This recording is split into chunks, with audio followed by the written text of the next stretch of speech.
নমস্কাৰ বন্ধু বান্ধৱীসকল, মই অনামিকাই মোৰ ইউটিউব চেনেল জিয়ান হেণ্ডচাম পই লাইফষ্টাইলৰ অন্য এটি ব্লগলৈ আপোনালোক সকলোকে স্বাগতম জনাইছোঁ। আজি মই এইটো ভিডিঅ'ৰ জৰিয়তে আপোনালোকক আমি মৃত্যুৰ দুৱাৰদলিৰ পৰা ঘূৰি অহা আমাৰ জীৱনত হৈ যোৱা এক শিহৰণকাৰী দুৰ্ঘটনাৰ সপোন লগা এটি জীয়া কাহিনী আপোনালোকৰ মাজলৈ নিয়াৰ প্ৰয়াস কৰিছোঁ। বলক তেনেহ'লে ভিডিঅ'টি আৰম্ভ কৰোঁ।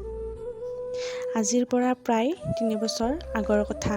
সেইদিনা আছিল ২০২১ চনৰ অক্টোবৰ মাহৰ ১০ তাৰিখ ৰবিবাৰ, শ্ৰী শ্ৰী দুৰ্গা পূজাৰ বেলবৰণৰ দিন।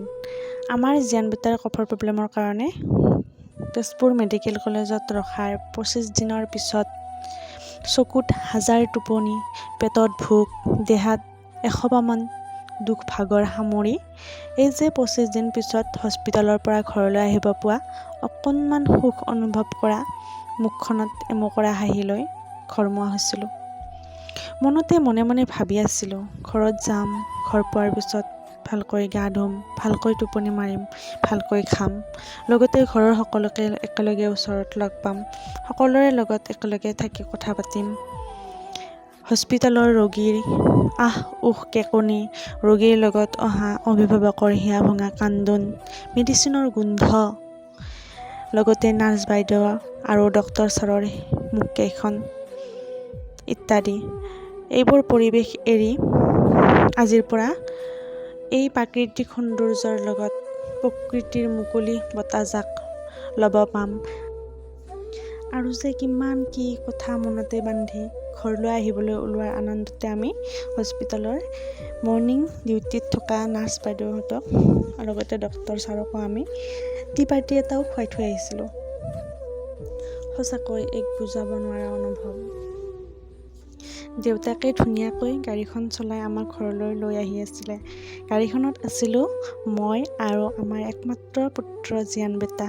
আমি দুয়োজনে গাড়ীখনৰ আগফালৰ ছিটটোতে বহিছিলোঁ আৰু পিছফালৰ ছিটত মা আৰু মোৰ একমাত্ৰ ভণ্টি মুনু বহি আহিছিলে।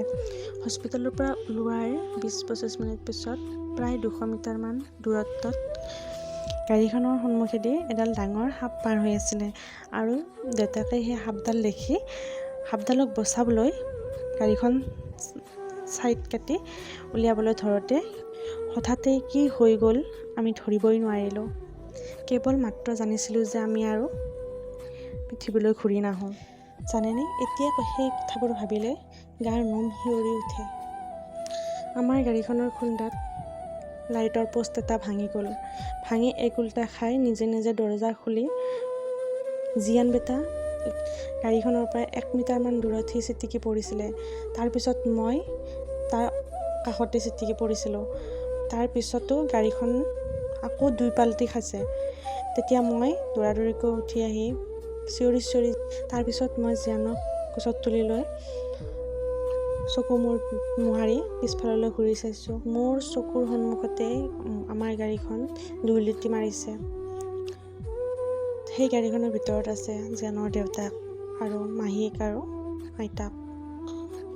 মোৰ নিজৰ চকুৰ আগত ২ পাল্টি খোৱা গাড়ীখনৰ ভিতৰত যে মানুহকেইটা ভালে আছে মই কাহানিও আশা কৰা নাছিলোঁ। কিন্তু মই ভগৱানক প্ৰাৰ্থনা জনাইছিলোঁ যে ভগৱান গাড়ীৰ ভিতৰত থকা মানুহকেইটা যেন ভালে ৰাখা। আৰু মই চিঞৰি পাগল হৈ গৈছিলোঁ। জিয়ানক কোচত লৈ মই চিঞৰি মানুহবিলাকক মাতিছিলোঁ, আহক কোন আছে আমাক সহায় কৰক। আৰু সেইখিনি সময় আছিলে বহুত বেয়া সময়। প্ৰায় দিনৰ দুপৰীয়া ২টামান বাজিছিলে। সকলো মানুহে সেইখিনি সময়ত ভাত খাব ধৰে আৰু নিমামা পৰিৱেশ। ৰাস্তাত গাড়ীৰ আহ যাহটো পাতল আছিলে। কেৱল মই চিঞৰি মানুহবিলাকক মাতি আছিলোঁ। তাৰপিছত আহিল মানুহবোৰ ভৰ্তি হ'ল। ঘৰৰ পৰা দৌৰি ওলাই আহিলে। আকৌ আমাৰ পিছে আহি থকা গাড়ীখনৰ মানুহখিনিও ৰখিলে। তাৰপিছত আমাৰ গাড়ীখনৰ ভিতৰৰ পৰা জিয়ানৰ দেউতাকে নিজে ষ্টেৰিঙৰ তলৰ পৰা হেনো ওলাই আছে। তেতিয়া মই ভাবিছিলোঁ দেউতাকক দেখি যে সঁচাকৈ ভগৱান আছে। তাৰপিছত গাড়ীখনৰ পিছফালে বহি থকা মুনু আৰু মাক উলিয়াবলৈ যত্ন কৰিছিলে, কিন্তু উলিয়াব পৰা নাছিলে। মা ঠিকে আছে, গাড়ীৰ ভিতৰৰ পৰাই আমাক মাত দি আছে, কিন্তু গাড়ীৰ দৰ্জা পূৰা লক হৈ গৈছিলে। দুফালৰ দৰ্জা দুখনেই লক হৈ গৈছে। এতিয়া খুলিব পৰা নাই। ভিতৰত মোৰ ভণ্টিজনী পূৰা বেহুচ হৈ পৰি আছে আৰু পূৰা মূৰৰ পৰা কপালৰ গোটেই গাটোতে মানে তেজেৰে লুতুৰি পুতুৰি হৈ গৈছে। কোনো মানুহে আশা কৰা নাছিলে যে সেই গাড়ীখনৰ ভিতৰৰ পৰা ওলাই আনিলে গাড়ীখনৰ ভিতৰত থকা ছোৱালীজনী যে জীয়াই আছে। সঁচাকৈ ভগৱান তুমি ধন্য। যেনে তেনে মানুহবিলাকৰ লগত লগ লাগি যেনে তেনে গাড়ীৰ দৰ্জা দুখন কাটি মেলি দুজনীকে উলিয়ালে। ভগৱান তুমি ধন্য। ইমানখিনিতে যে আমাৰ বিপদৰ পৰা ৰক্ষা কৰিলা।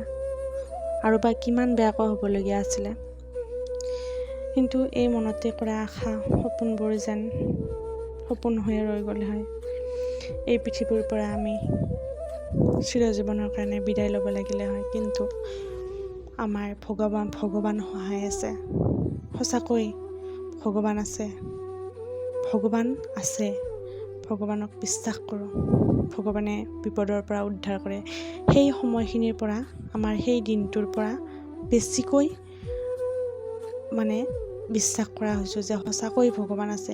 কেতিয়াবা ভাবিছিলোঁ যে জীয়ানৰ বেমাৰটো ইমান দেখাইছোঁ তথাপিও আমি ভাল কৰিব পৰা নাই। সেই ভগৱান তুমি চকু মেলি চোৱা।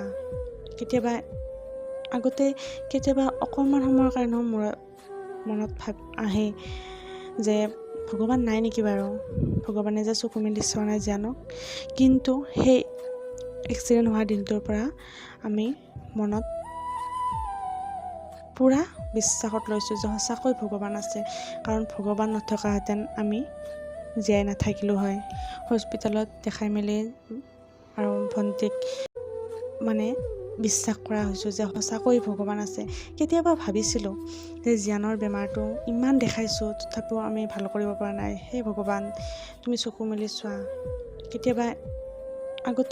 কেতিয়াবা অকণমান সময়ৰ কাৰণেও মোৰ মনত আহে যে ভগৱান নাই নেকি বাৰু, ভগৱানে যে চকু মেলি চোৱা নাই জীয়ানক। কিন্তু সেই এক্সিডেণ্ট হোৱা দিনটোৰ পৰা আমি মনত পূৰা বিশ্বাসত লৈছোঁ যে সঁচাকৈ ভগৱান আছে। কাৰণ ভগৱান নথকাহেঁতেন আমি জীয়াই নাথাকিলোঁ হয়। হস্পিটেলত দেখাই মেলি আৰু ভণ্টিক মূৰত চিলাই কৰি আৰু মাৰ অকণমান কাটিছিলে কিন্তু দেউতাকৰ বিশেষ তেনেকুৱা একো হোৱা নাই।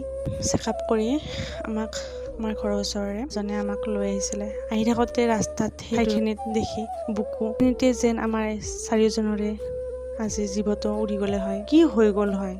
এই সংসাৰখনত আমি যেন আৰু দুনাই ঘূৰি নাহিলোঁ হয়। সেই ঠাইখিনিত পৰি আছিল আমি পিন্ধা চেণ্ডেল কেইযোৰ, অতে পাততে খনত থকা বস্তুবোৰ চিটিৰি বিটিৰি হৈ পৰি আছে। পানীৰ বটল, জীয়ানৰ জলপান, জীয়ানৰ মেডিচিন, জীয়ানৰ কাপোৰ কানি। এই ভৰ দুপৰীয়া আমাৰ গাড়ীৰ সন্মুখত অহা সাপডাল আমাৰ ভগৱান হৈ আহিছিলে বুলিহে ভাবিছোঁ। কাৰণ আমাৰ দেউতাকে যদি সেই সাপডাল নবচালে হয়, আমাৰ জীৱনটো চাগে দুনাই ঘূৰাই নাপালোঁ হয়, আমি জীয়াই নাথাকিলোঁ হয়। আমাৰ দেউতাকে সাপডালক জীয়ালে কাৰণে চাগে আমাৰ জীৱন দান দিলে। দুৰ্ঘটনাৰ পৰা আমাক ৰক্ষা কৰিলে ভগৱানে। সঁচাই সেই সাপডাল যেন আমাৰ কাৰণে ভগৱান আছিলে। বহুতে কৈছে যে সাপডাল কিয় বচাব লাগিছিলে, সাপৰ ওপৰেদি গাড়ীখন লৈ অহাহেঁতেনে হয়, আজি সাপডালৰ কাৰণে তেনেকুৱা হ'ল। কিন্তু আমাৰ দেউতাক বা আমি গোটেইকেইজনে কৈছোঁ মানে ভাবিছোঁ যে নহয়, সাপডাল আমাৰ ভগৱান হৈ আহিছে। কিজানি আমাৰ তাতকৈ বেছি ডাঙৰ দুৰ্ঘটনা হ'বলগীয়া আছিলে সেই দিনটোত। সাপডালে হয়তো বহুতখিনিয়ে মানে হাম কাটিলে। সাপডাল আমাৰ কাৰণে ভগৱান। সাপডালক জীৱন দিলোঁ কাৰণে সাপডালে চাগে মানে ভগৱানে আমাক জীৱন দান দিলে। সঁচাকৈ ভগৱান তুমি ধন্য। গাড়ীখনৰ খুন্দাত লাইটৰ পোষ্ট দুটুকুৰা হৈ গৈছে। গাড়ীখন 3 পাল্টি মাৰিছে, কিন্তু আমাৰ জীয়ান বেটাৰ বডিত কোনো এটাও মানে স্পট নাই। সি মোৰ কোচত যেনেকৈ শুই আছিলে, তাত চিটিকি পৰাৰ পিছতো যেন সি সেনেকেই শুই আছে। তাৰপিছত মই চিটিকি ওলাই পৰিছোঁ, তাক মই চিটিকি পৰিছে, তাৰ পৰা মই বুটলি আনিছোঁ। এনেকুৱা লাগিছে যেন সি মোৰ কোচত যেনেকৈ শুই আছিলে মই তাক তাৰ পৰা বুটলি আনিছোঁ। সঁচাকৈ সি আমাৰ কাৰণে ভগৱান। কাৰণ সি গাড়ীখনত থকাৰ কাৰণে চাগে আমি গোটেইকেইজনে জীৱন পাইছোঁ। সি আমাৰ শক্তি, সি আমাৰ সাহস, কি ভগৱান, দুৰ্ঘটনা। গাড়ীখন দেখিলে মানুহে নক'ব যে এইখন গাড়ীত মানুহ জীয়াই আছে। কোনো কল্পনাই কৰিব নোৱাৰে। ভণ্টিৰ কথা ভাবিলে সঁচাকৈ বহুত বেয়া লাগে, কাৰণ তাইৰ জীৱনটো যেন আমাৰ লগতে শেষ হৈ গ'লে হয়। তাইৰ জীৱনত থকা সপোন, আশা, এইবোৰ যেন আশা হৈ গ'লে হয়। এনেকুৱা দিন যাতে ভগৱানে আৰু দুনাই নানে, সেয়ে ভগৱানৰ ওচৰত প্ৰাৰ্থনা কৰিছোঁ। সঁচাকৈ এনেকুৱা দুৰ্ঘটনা যাতে আৰু ভগৱানে আমাক কাহানিও নেদেখায়, সেয়ে প্ৰাৰ্থনা জনাইছোঁ। এক্সিডেণ্ট হোৱাৰ এমাহ পিছত, ট্ৰিটমেণ্ট কৰাৰ পিছত লাহে লাহে ভণ্টি সুস্থ হ'ল। তাৰপিছত তাই একমাহ পিছত ঘৰলৈ গ'ল।